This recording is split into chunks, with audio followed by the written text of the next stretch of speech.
दोस्तों नमस्कार, स्वागत है आप सभी का हमारे YouTube channel Tikam trick centre Bhilai में।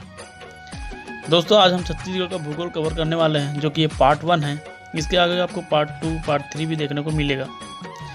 दोस्तों छत्तीसगढ़ का जो भूगोल है, यहाँ से किसी भी छत्तीसगढ़ के एग्ज़ाम में, जैसे छत्तीसगढ़ SI एग्ज़ाम, छत्तीसगढ़ पटवारी एग्ज़ाम, मंडी निरीक्षक, CGPSC, सारे एग्ज़ाम्स में यहाँ से क्वेश्चन उठा के आपको पूछा जाता है। यहाँ छत्तीसगढ़ के मिट्टी से भी क्वेश्चन आपको देखने को मिलेगा। छत्तीसगढ़ की जलवायु से भी आपको क्वेश्चन हर एग्ज़ाम में आपको देखने को मिलता है। तो चलिए दोस्तों शुरुआत करते हैं। छत्तीसगढ़ की जलवायु उष्णकटिबंधीय उपाद्र महाद्वीपीय जलवायु है तथा यहाँ मानसून पर आधारित है। दोस्तों छत्तीसगढ़ की जो जलवायु है उष्णकटिबंधीय उपाद्र महाद्वीपीय जलवायु है तथा यह मानसून पर आधारित है। दोस्तों आप लोगों को पता ही होगा, छत्तीसगढ़ राज्य में जो है बारिश यानी कि वर्षा दक्षिणी पश्चिमी मानसून से होती है। यहाँ जो है अरब सागर से 10% वर्षा होती है तथा बंगाल की खाड़ी से 90% वर्षा होती है। छत्तीसगढ़ में जो कर्क रेखा है 3 जिलों से होकर के गुजरती है: कोरिया, सूरजपुर, बलरामपुर। तो दोस्तों आपको याद रखना है, छत्तीसगढ़ में जो कर्क रेखा 3 जिलों से होकर गुजरती है: सूरजपुर, कोरिया और बलरामपुर। इसी कारण यह क्षेत्र गर्म रहता है। छत्तीसगढ़ में जो सबसे गर्म स्थान अगर पूछा जाए दोस्तों, तो वह है चांपा।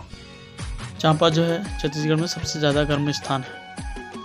प्रदेश के ग्रीष्म ऋतु में मई जून के महीनों में शुष्क आंधियाँ चलती हैं, जिसे लू कहते हैं। दोस्तों गर्मी के मौसम में जो हवाएं चलती हैं, शुष्क आंधियाँ चलती हैं, उसे लू कहते हैं।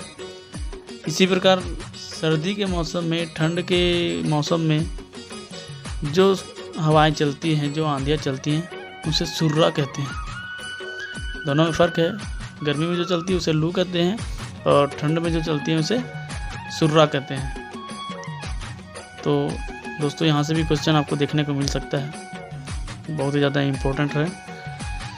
आगे बढ़ते हैं। सबसे अधिक ठंड मैन पाट में पड़ती है, इसलिए मैन पाट को जो है छत्तीसगढ़ का शिमला कहा जाता है।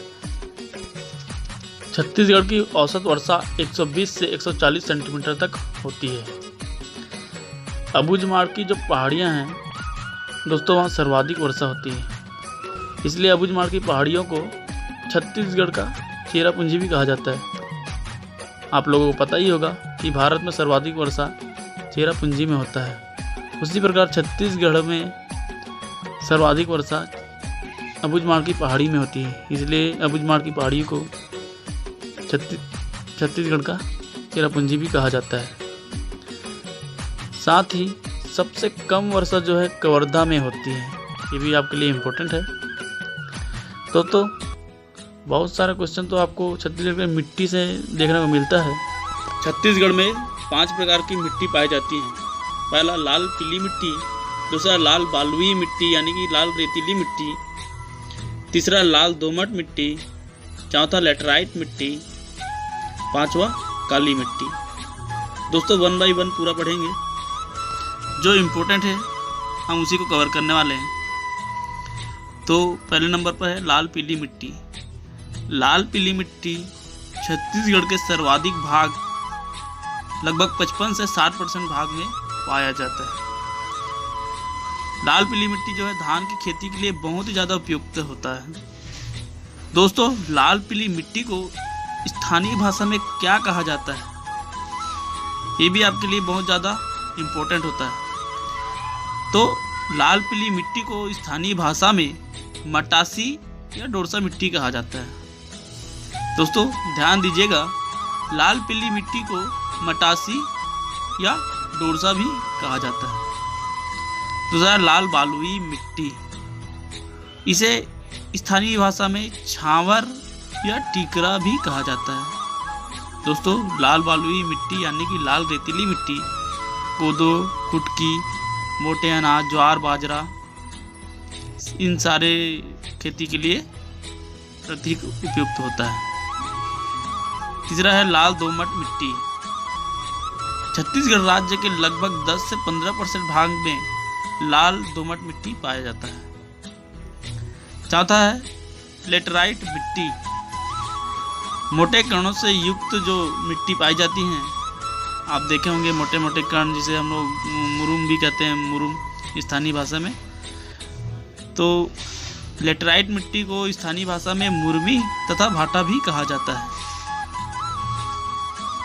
दोस्तों, मिट्टी से आपको स्थानीय भाषा में किस मिट्टी को स्थानीय भाषा में किस नाम से जाना जाता है, ये क्वेश्चन छत्तीसगढ़ के सारे एग्जामों में लगभग देखने को मिल जाता है। तो ये बहुत ही ज़्यादा इम्पोर्टेंट है। आगामी एग्ज़ाम्स में भी यही सब इसी मिट्टी से एक दो चार नंबर का क्वेश्चन आपको देखने को मिल जाएगा। पांचवा है काली मिट्टी। स्थानीय भाषा में इसे भर्री, गभार या कन्हार भी कहते हैं। दोस्तों, काली मिट्टी की जो प्रकृति है वह क्षारीय होती है तथा ये मिट्टी जो गेहूं, चना, कपास, गन्ने आदि की खेती के लिए उपयुक्त होता है।